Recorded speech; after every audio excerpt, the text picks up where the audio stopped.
8000 kilometre öteyi gören adam. Hollandalı ünlü duyu görücü ve şifacı Gerard Crozet, ölü ya da diri kayıp kişilerin yerini saptamada çok başarılı oldu. Polisle yaptığı çalışmalar çoğunlukla gazetelerin baş sayfalarında yer aldı. 24 yaşındaki kızı Carol'ın kayboluşundan 8 hafta sonra Profesör Walter E. Sandals onu bulmak için her yolu denemeye hazırdı. Carol'ı Amerika Birleşik Devletleri'nin Kansas eyaletinin Topeka kentindeki bir hastaneye gidişinden sonra gören olmamıştı. Fotoğrafların tüm ülkeye dağıtılmasına rağmen henüz bir haber alınamamıştı. Son çare Crozet'a geliyor. Kansas Üniversitesi'nde siyasi bilimler profesörü Sandals, bir gün psişik yetenekler aracılığıyla ölü ya da diri kayıp kişileri bulmakta ve suçları aydınlatmakta ün salan Hollandalı duyu görücü ve şifacı Gerard Crozet'la ilişkin bir haber okur. Kızını bulmak için denemedik bir yol bırakmayan olan Sandals, 11 Aralık 1959'da Utrecht Üniversitesi'ne telefon açar. Crozet ile ilgili uzun yıllar birlikte çalışan parapsikolog Profesör William Tanhalf ile konuştuktan sonra ertesi gün Crozet'ın Tanhalf'ın bürosuna geleceği saatte yeniden telefonlaşmak üzere anlaşırlar. Öngörü yeteneğini ölçmek için yapılan Zener kartı deneyinin elektronik benzerinle birlikte Crozet, tahminleri genellikle ortanın oldukça üstünde bir şekilde kayıp kızı görür. Ertesi günü Crozet telefonda Kansaslı profesöre şunları söyledi. Kızınızı geniş bir çimenliği aşıp bir kemeri geçerken görüyorum. Şimdi onu dükkanların olduğu bir yerde görüyorum. Dükkanların hemen yanında büyük bir su var. Suda birçok iskele ve küçük kayıklar var. Onu orada bir kamyonda büyük kırmızı bir arabada giderken görüyorum. Sandelius sabırsızlıkla kızının hala yaşayıp yaşamadığını sordu. Crozet şöyle cevap verdi. Evet, hiç üzülmeyin.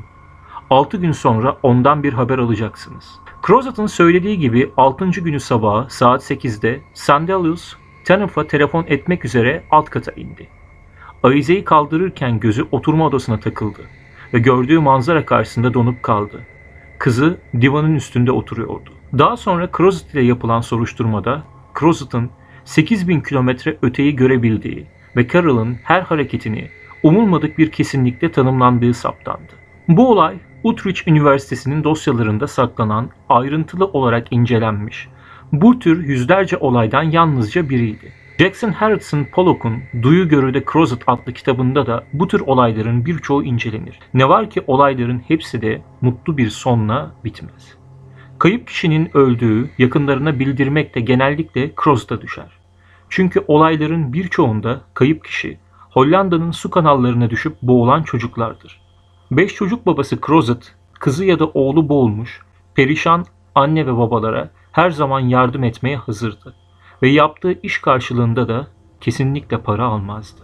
1963'te Crozet, Hollanda polisine şunları söyledi. Ceset burada, onu arayabilirsiniz. Crozet sadece psişik güçleri aracılığıyla kaybolan çocuğun cesedini Viet kanalında olduğunu buldu. Boğulduğu yeri söyledi. Wimpy Slay adlı bir erkek çocuğu kaybolduğunda Crozet, çocuğun amcasına telefon ederek çocuğun suya düşüp boğulduğunu ve cesedin köprünün yanında olduğunu söyledi. Daha sonra 19 Nisan 1963 Cuma günü daha güçlü bir izlenim edinebilmek amacıyla Crozet, çocuğun amcasıyla buluştu. Görüşme sırasında Crozet, Wimpy'nin eğik bir yel değirmeninde bulunan küçük bir evin yakınında boğulduğunu söyledi. Fakat cesedin orada olmadığını da sözlerine ekledi. Bununla birlikte bir sonraki salı günü çocuğun cesedinin söz konusu evin yakınlarında bulunabileceğini ileri sürdü. Ve yine haklı çıktı. Hagu kentindeki gazeteler salı gününden önce Crozet'ın kehanetini yayınlayarak okuyucuların da olayı izlemelerini ve tanık olmalarını sağladı. Salı günü 23 Nisan'da Crozet'ın önceden söylediği gibi söylenen yerde Viet kanalında bulundu. Hankins Courant gazetesi olayı şu başlıkla verdi. Crozet bir kez daha haklı çıktı. Crozet'ın fotoğrafları Avrupa ve İskandinav gazetelerinde hep yer aldı. O yarım düzine ülkede kayıp insanların araştırılmasında polise yardım etmiş ve parapsikolojinin önde gelen araştırmacılarıyla deneylere katılmıştı. Fakat Profesör Tanhalf bu araştırmalar sırasında Crozet'ın sadaketle bağlandığı tek kişiydi. Profesör Tanhalf'ın incelediği 47 duyarlı kişi arasında Crozet kuşkusuz bir yıldız gibi parlamaktaydı. Araştırmaktan kaçınan diğer duyu görücülerin aksine Crozet, üniversiteye daha yakın olabilmek ve araştırmalara daha rahat katılabilmek için 1956 yılında Utrecht'e taşındı. Bu olayı çözümledikten sonra kendisine teklif edilen paraları geri çeviren Crozat'ın istediği tek ödül, olayın bir raporunun Profesör Tenhull'a verilmesiydi.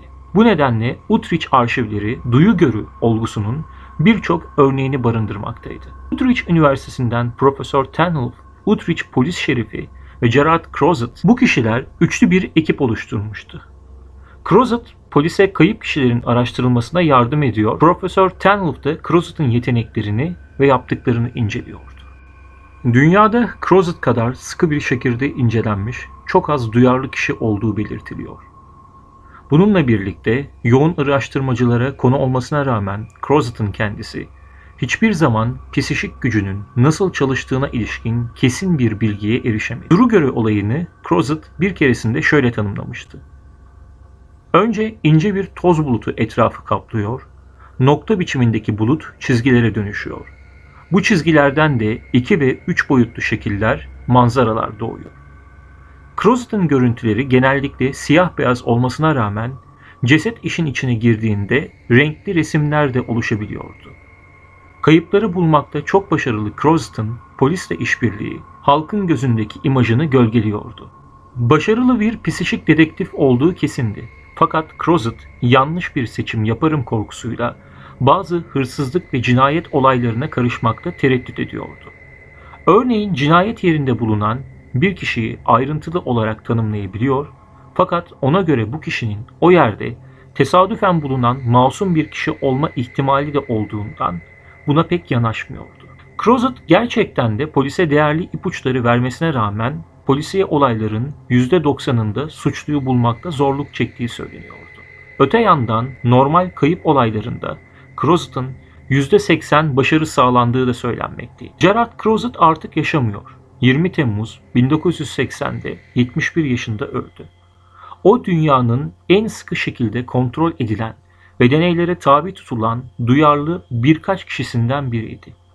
Utrecht Üniversitesi'ndeki araştırma dosyaları daha yıllarca bilim adamlarının ilgisini çekip onları şaşkınlığa düşürmeye devam edeceği benziyor. Videolarımızın devamı için kanalımıza abone olmayı unutmayın.